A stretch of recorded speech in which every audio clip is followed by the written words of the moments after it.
I noticed that you have the black dial on the table here as well. Similar configuration with the black dial of the 79350. I would love to introduce you to this stunning black dial.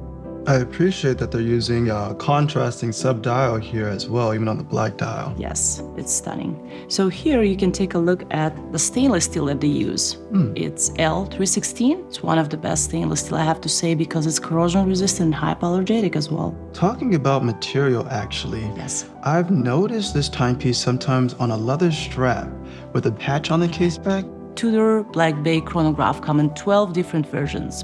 One of them you can have it on the leather band, absolutely, and it does have this patch on the back. The reason for it, once the pilot was wearing this watch and he got frozen, and the watch actually stick to his wrist. It just got froze on the wrist because it was so cold in the cabin. My gosh. So what they did is they update the watch and they got this wonderful leather patch and they added on. So you can take off the insert and you can keep it in.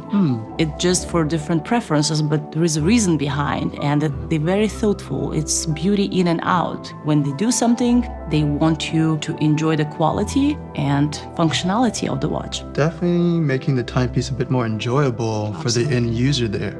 So if you're looking for something outstanding, here you come. It starts on the NATO strap, which is Jacquard. It's absolutely stunning, magnificent. It's made in a French factory. It's been for ages. And the way they do it, they use a silk threads. Super handsome. Great and price it's point. absolutely